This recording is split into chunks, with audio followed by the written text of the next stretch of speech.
Good afternoon and welcome. I'm Michelle Mills, President and CEO of the Better Business Bureau serving Central East Texas. Also here from our office is Joe Tiscareno. He's the Investigation Specialist and Data Engineer for our office. If you haven't already, please mute your cell phones, and we ask that you'll hold your questions until the very end after all the speakers have spoken. And then please state your name and the organization that you represent if you can. So today, BBB is releasing its latest international investigative study. The focus of today's study is cryptocurrency scams. This new-ish form of currency has been called everything from the money of the future to a volatile, risky payment system. It's trendy, it's accessible, it's complicated, and it doesn't rely on banks to verify transactions. And so this has created a fertile environment for scams. So the purpose of our conference today is to shed some light on some significant issues that we're seeing regarding cryptocurrency scams.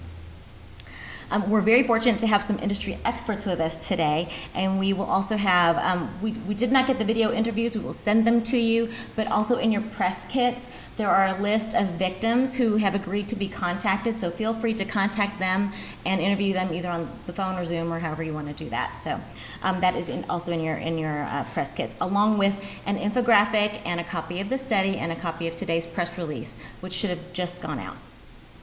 Joining us today are Agent William Melrose. He's with the Tyler Office of the Federal Bureau of Investigations. We also have Jason Moon. He's a senior staff attorney with the Federal Trade Commission's Southwest Region Office in Dallas. And we also have Agent Bill Mack, who is the resident agent in charge of the Tyler Office of the U.S. Secret Service. So I'll provide a brief overview of the study, and then each panelist will tell you about the organization's dealings with cryptocurrency. As we mentioned earlier, cryptocurrency is a form of digital money which operates entirely on the internet. It started with Bitcoin in about 2002, but there are many more players in the market today. It's rising in popularity, it's constantly in the news, and scammers have learned how to use our lack of knowledge about cryptocurrency, along with our fear of missing out on high returns, to take advantage of us. So a few things to note about cryptocurrency are: it does not offer protections like you have with FDIC insurance or credit card chargeback protections. And it doesn't exist in physical form. It operates entirely on the internet. Also, transactions are not reversible. Once you've sent the money, it's gone. Okay? Our study examines digital currencies and the scams that use them. It provides a little background on terms and context, and there are concepts, and there are a lot of them. And it provides tips for common investors and others who use cryptocurrency as a payment method. So reports to Better Business Bureau on fraudulent activity involving cryptocurrency have tripled in the last 3 years. In 2021, BBB received 2,465 complaints. That number was 906 in 2020, 451 in 2019. And in 2021, we received 1,215 scam tracker reports. That number was 572 in 2020 and 444 in 2019. Likewise, the Federal Trade Commission reported $750 million in losses in 2021, and the FBI's Internet Crime Complaint Center reported $246 million in losses in 2020. So scammers are using cryptocurrency in investment scams like Ponzi schemes, in initial coin offerings, kind of like getting in on the ground floor of a startup Bitcoin company, in Bitcoin mining, and they're also being used as a new payment form for old scams. They're being used for payments in romance scams, impersonating utility or government offices and collecting payment via crypto. They're used for paying for goods online sometimes, which end up being non-existent. They're being used in advance fee loans, in employment scams, and they're being used in ransomware through viruses sent in email, and some even send USB devices to victims and use it that way. Another way that they're scamming victims is through the Bitcoin ATMs that you might be seeing around town. And so what the scammer does is they send a QR code to the victim deposits their cash, shows that QR code to the ATM, and then the money's gone. So just some common elements of the scam, of all scams. Number one, the victim's interest is piqued. Either the fear of missing out, or the love interest, or the fear of utilities being shut off, that type of thing. Number two, then the scammer gains the trust of the victim somehow through conversations, through love interest, that type of thing, continues to pique their interest. Three, the victim sends them a link, a QR code, or a link to download an app. Then the victim sends the money through the app. Then the victim loses their money, and then the scammer comes back for more, or they disappear. On the last page of the study, there are some tips to avoid cryptocurrency scams. Some of those are: most victims are contacted via social media or responded to an ad, via text. Number two, guard your crypto wallet by maintaining good, secure passwords. And you can always go to bbb.org to find out how to set up a good password. Only download apps from Google Play or the App Store, not via a link that somebody sends you. Remember, there are no guaranteed returns on any investment, so if someone makes that claim, they're not being honest with you. You can always report scams to bbb.org/scam tracker. That's how we know that people are getting scammed, and that's how we see the trends. You can learn more about cryptocurrency scams and download other resources at bbb.org/cryptocurrency. And you can also take a look at our archive of studies that we've done in the past by going to bbb.org/scam studies. All right? So, but the study is 18 pages long. There's a lot of information on that. You might become an expert after reading the whole thing, but hopefully you'll learn something that will help you.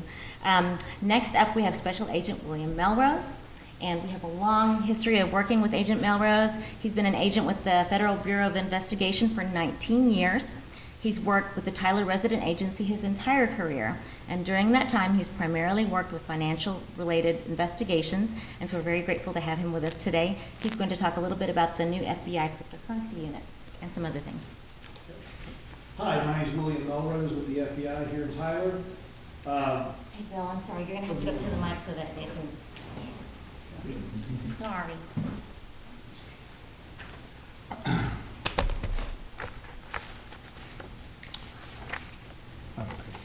Hi, my name again is William Melrose with the FBI here in Tyler. I'd just like to touch on two quick topics related to the FBI and cryptocurrency crimes. Cryptocurrencies can be used to facilitate nearly every type of online criminal activity. And the FBI has seen an increase in scammers directing victims to use cryptocurrency ATMs to complete these payment transactions, in crimes involving, as Michelle said, romance scams. One of the larger ones is business email compromise scams, ransomware, tech support scams, SIM card with your cell phone, swaps, just to name a few. So, as Michelle said, the BBB has a reporting system. The FBI has a reporting system too. It's called IC3. Actually, IC3.gov, which is the Internet Crime Complaints Center for the FBI. So if there's an online related crime, scam you want to report, you go to IC3.gov. And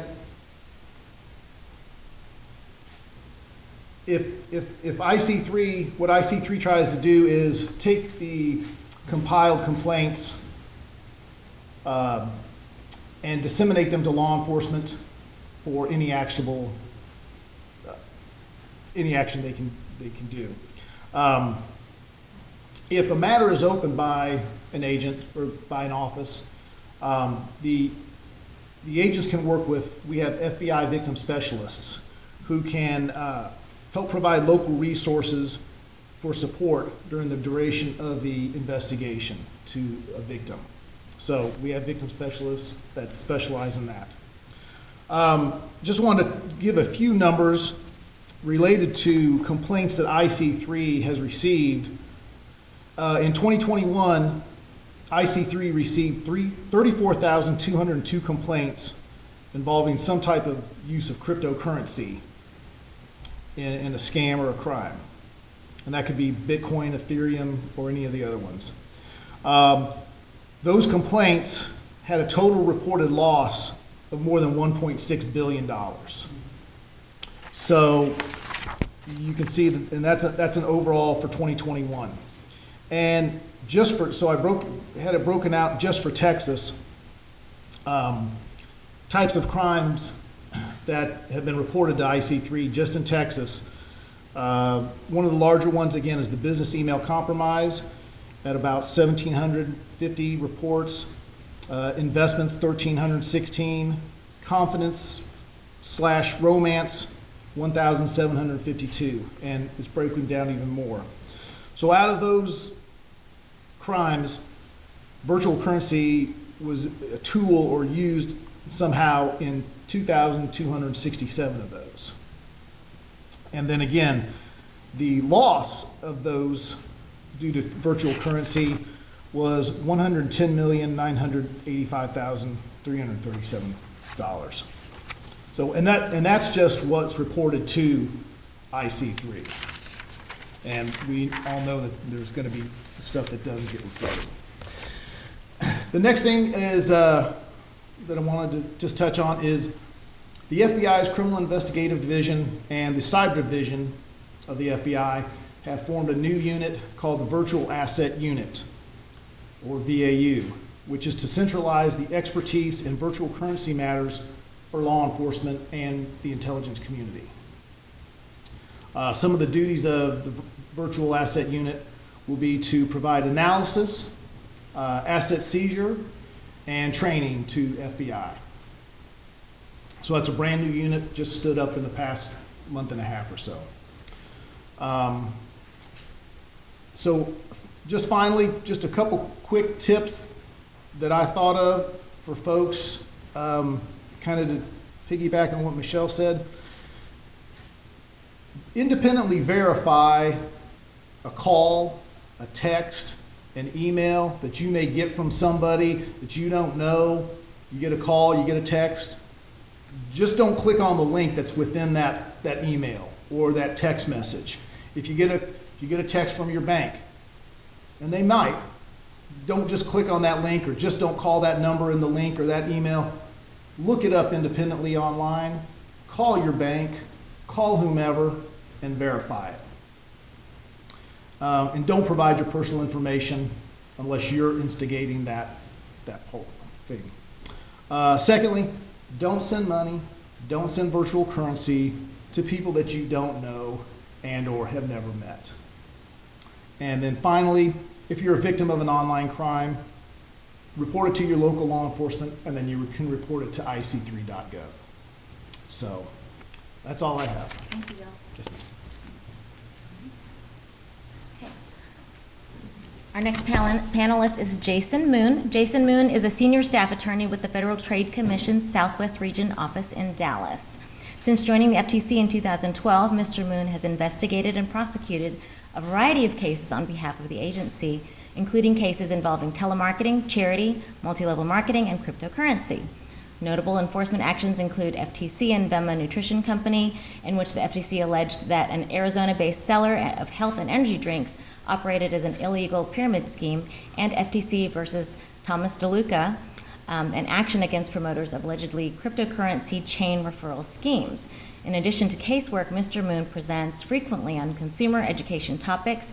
He has received multiple FTC awards for his work on behalf of the agency. Before joining the FTC, Mr. Moon served as an assistant district attorney for the Tarrant County District Attorney's Office in Fort Worth, and has an associate and partner with the Fort Worth law firm of Brown, Dean, Wiseman, Proctor, Hart, and Howell, where he litigated personal injury cases on behalf of major railroads and aviation companies. He obtained his law degree from the University of Texas School of Law and his undergraduate degree from Rice University.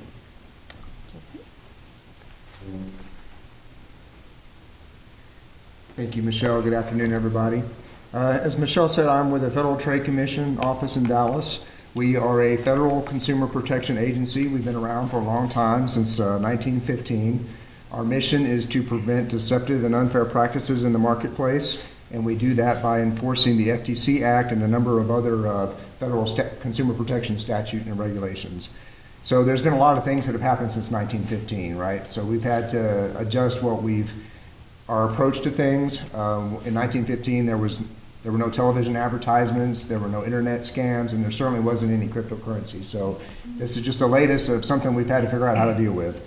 And like all law enforcement agencies, we're trying to figure out how our authority can help prevent victims from being victimized by cryptocurrency.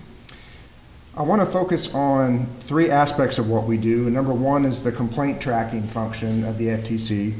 And number two is our consumer education that we have available. And then number three would be our enforcement actions, to give you some examples of some cases that we've brought in this area. So you've heard about IC3, the Department of Justice's unit. We administer a very large consumer database called Consumer Sentinel that has millions of complaints in it from all across the nation on a variety of things ranging from telemarketing to basic scams. And so what we do with those complaints, we take them in, we analyze them, we look for trends, and then we make those available to other law enforcement agencies so they can use those in their enforcement efforts. And a part of what we do is we track complaints that involve payment in cryptocurrency. And I wanted to give just a little spotlight on what we found in May of 2021. We looked back at a 6-month period from October of 20 to May of 2021. During that time period, we had 7,000 complaints with more than $80 million in losses. The median loss there was $1,900, and so that's a large amount per incident. So typically, there's a lot of money involved. And that also represented a 10-fold increase in the amount of crypto complaints from the same time period the year before. And so what we've seen in our experience is, I know you all know that crypto has skyrocketed here in recent months, and every time it comes up, the scammers come out, is what we've seen. So, and others have talked, my other panelists have talked today about the different types of scams we've seen. I just wanted to highlight a few. Good old-fashioned Ponzi schemes, but dressed up as crypto. And this would be when somebody says, invest with me and I guarantee you a certain rate of return on your money. And all that ends up happening is they're using payments in from other investors to pay you off. There's no actual trading going on. And so that's a very common thing. One thing that hasn't been mentioned yet is giveaway scams and celebrity scams. So we're seeing a lot of examples of scammers impersonating celebrities and asking you to send your Bitcoin to them and they will multiply it for you. And we saw people paid $2 million to somebody they thought was Elon Musk over about a 6-month period. Turned out not to be him. So, and then of course, as Bill mentioned, romance scams, kind of a new angle on an old scam. It starts as a romance scam and then it segues into an investment, crypto investment type scenario.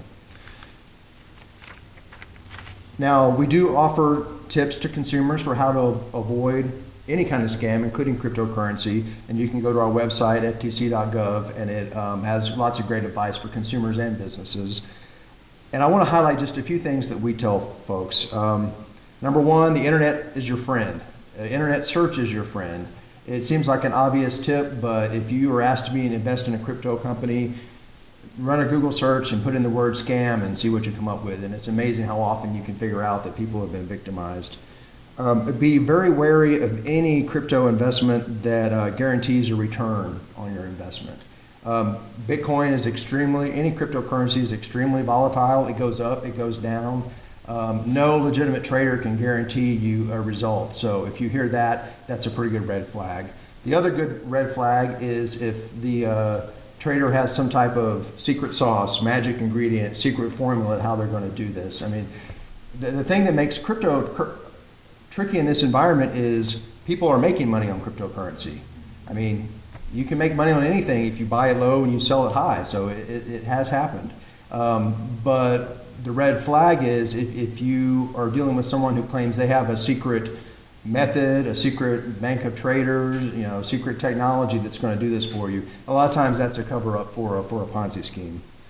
The IRS is not going to ask you to pay your taxes in Bitcoin. And your utility company is not going to ask you to pay your late utility bill in Bitcoin. So legitimate government agencies, retailers, utilities are not going to demand payment in Bitcoin. So just as if you're being asked to pay in gift cards or wire transfer, these are things we've told people for years to be very wary about. Crypto is certainly one of those as well. We tell people to watch out for hacked social media accounts. If all of a sudden your grandmother or your 14-year-old niece is wanting you to invest in Bitcoin, it might be worth a phone call or a text to them to try to figure out if it's really them. We've seen issues with fake websites impersonating real crypto companies. You send your money to them and it disappears. So these are all things you can do to avoid being scammed. If you are victimized, we'd ask you to file your complaints with us at ftc.gov, and you can also call 877 at FTC Help. I wanted to talk really briefly about some cases we brought in the area of cryptocurrency. In 2014, we brought a case against a company called Butterfly Labs that was selling crypto mining machines. And we alleged that they failed to deliver the machines or took so long to deliver them that they were obsolete by the time the victims got the machines. We brought a case in 2015 against a company called Equilev Investments for the Prized app. And that was an app that we alleged was supposed to provide you with points for playing games and for downloading apps that you could use for prizes, when in fact we alleged that what it did was download malware onto your phone, which then used your phone resources to mine Bitcoin, a term called cryptojacking. So we brought that case in 2015. And then here most recently in 2018, we brought a case against 4 individuals that were promoting crypto pyramid schemes called My7 Network and Bitcoin Funding Team.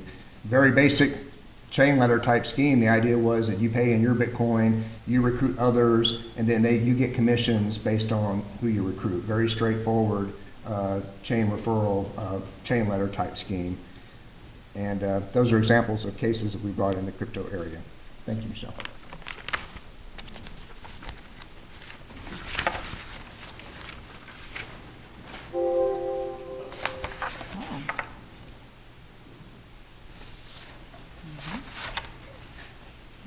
Okay. All right, and last, but certainly not least, we have Bill Mack. Agent Mack is the resident agent in charge of the Tyler Resident Office of the U.S. Secret Service, where he is responsible for all investigative and protective activities of the Secret Service in East Texas. A 19-year veteran of the Secret Service, Bill has served in a variety of assignments, including the Newark Field Office, the Vice Presidential Protective Division, and as a detailee to the Department of Homeland Security headquarters. Bill began his career in law enforcement in 1999 and as a police officer in New Jersey. Bill? Thank you. Thank you.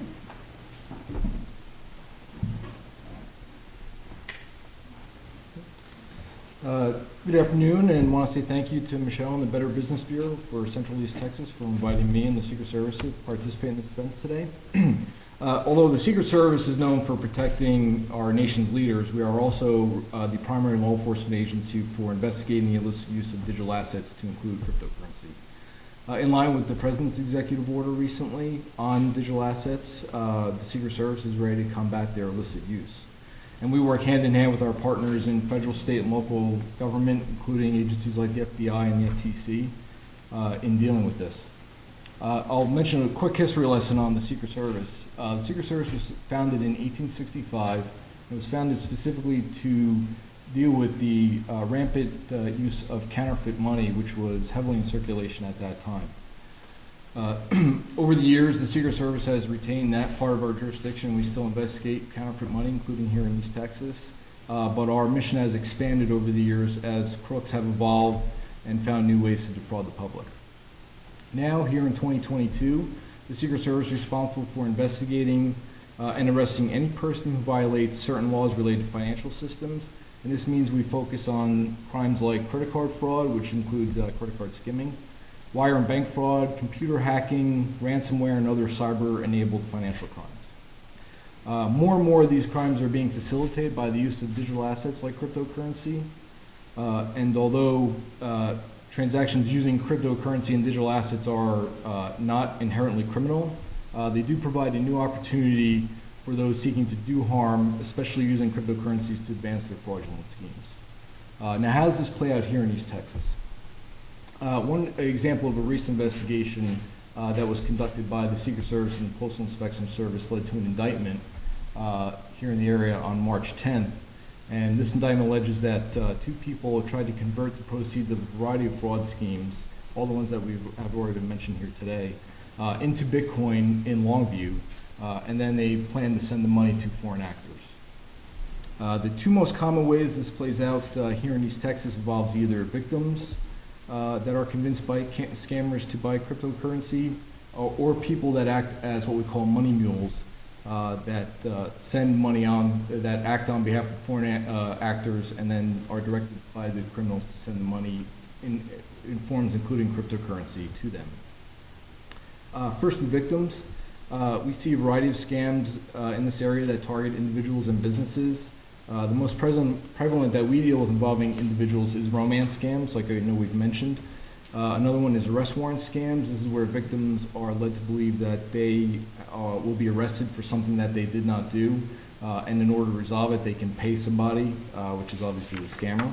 And then text scams, which I know we mentioned also. These are where victims are told that they have something like a computer virus, and the scammer is there to help for a fee, of course, and then the scammer does nothing or diagnoses a problem that doesn't even exist. These are often victims that tell heartbreaking stories where they have lost thousands to hundreds of thousands of dollars. Some have been convinced to take out loans from family or friends, to even take out mortgages on their homes just to pay scammers or pay them off. They are disproportionately elderly, and they are vulnerable to the expert social engineering that the scammers use. These are people that these scammers are often not hackers, they're not technology pros. They are often their best trade, their best skill is social engineering. That's what they use to perpetrate their crimes. Sometimes, and I know we've mentioned this earlier, sometimes we'll see something that's happened a lot recently is that scammers will direct their victims to go to a cryptocurrency or Bitcoin ATM, often even telling exactly specific machine to go to where they then put their money in there, and like Michelle mentioned earlier, unfortunately once it's in there and it's been sent, it can be difficult to recover.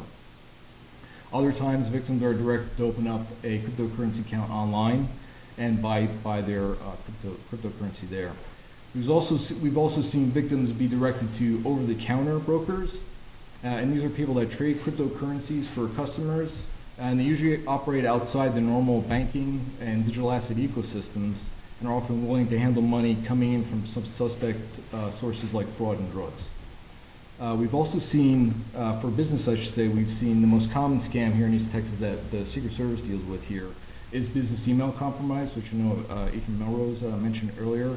This is where a business is tricked by a fraudulent email into directing a payment, often a large payment, to the wrong account, which is of course controlled by criminals. And then ransomware, which almost always involve the use of cryptocurrencies, which is how ransomware groups typically insist on being paid by their victims. The second is money mules. Money mules are people that help criminals launder money, often money that comes from scams against individuals and businesses like the ones I've discussed. Many fraud cases that we deal with here in East Texas involve money mules. Most people in this area that act as money mules start out as victims of these scams, and they're often completely unaware that they're laundering money because the scammers convince them that they're doing something legitimate. Actions that we see money mules take involve things like mailing cashier's checks, opening up bank accounts, accepting packages that contain cash to deposit them to banks, and of course buying and selling cryptocurrency for the crooks. Some often believe that they're performing what they believe are legitimate work-at-home jobs, where they receive funds from various sources and then they convert them into cryptocurrency, like at these cryptocurrency ATMs, or they use online wallets and addresses there. Some other crimes we see, including the use of digital assets or cryptocurrencies as a vehicle to launder money on other types of scams, or as an element of the scam itself. So we things like people being enticed by what they see as a perceived romantic partner, i.e. a romance scam, and they're convinced to invest in cryptocurrencies through some type of web platform. Mr. Moon touched on this also, and usually these are something that's controlled completely by the scammers. The scammers manipulate their victims, leading them to believe that the investment is growing, when in fact there is actually no investment at all, and that's merely, the investment gains are merely a ruse to convince the victims to give up more money that go directly to the scammers. As it does nationally, the Secret Service works hard here in East Texas, along with its partners at the federal, state, and local levels to address the illicit use of cryptocurrencies. The Secret Service's Cyber Fraud Task Force includes partners from the Tyler Police Department, the Longview Police Department, the Smith County Sheriff's Office, and the Cass County District Attorney's Office, using Secret Service resources to investigate the illicit use of these of cryptocurrencies. And reports about these are daily occurrences, and our task force members have become experts in dealing with and addressing them. In addition, the Secret Service's National Computer Forensics Institute, which is in Hoover, Alabama, offers training to state and local agencies on various digital evidence and cybercrimes investigations, including cryptocurrencies. And this is a resource that's made available to East Texas law enforcement agencies, and many have taken advantage of it. So how do persons avoid these scams? I think we've already touched on a lot of them, so I'll just briefly mention this. But like the BBB report references, being aware of the presence of these scams online is one of the biggest steps that we can take in getting the word out. But verify, verify, verify. Like everybody's mentioned before me, asking questions, doing research on what you're seeing, and then be on guard. Once money comes in the equation, especially when a possible romantic partner or something starts asking for money, that's the time to start asking questions. It's especially when we talk about cryptocurrency, mailing cash, buying gift cards, and so on. It's rare that, pretty much non-existent, that legitimate governments or companies will ask for payment in any of these ways. If you've been a victim, the big thing is reporting it through some of the platforms I mentioned today are a great way to do that, and including information that can help investigators work these crimes. So things like cryptocurrency addresses, saving cryptocurrency ATM receipts, things like that are very useful to us. And if you have given scammers any of your sensitive information, consider the need to change passwords and account numbers so you don't get victimized further without even knowing. That's all I have. Do you have any questions? Actually, that Agent Mac, while you're up there, Yep. you talked about all the ones we're seeing in the area. How often are we seeing these scams in our East Texas area? Since you're kind of here in the Chapter office, how big is it of a deal is it getting right here at home? I mean, like I mentioned, these are almost daily reports that we get, and we cover a large area, so up towards Mount Pleasant, and even further north than that, and down to Athens, Palestine, and over to Carthage. So it's a large area, but these are regular reports, and we have victims here in East Texas that have lost, like I mentioned, well into the hundreds of thousands of dollars on these types of scams. Okay. Anybody else for me? Okay. Okay, well, thank you all for coming today. If you have any other questions or think of them later, send them to me and I'll forward them on. Again, there's a list of victims in your press kit, so if you want to contact them, feel free to do that. And if you need anything else,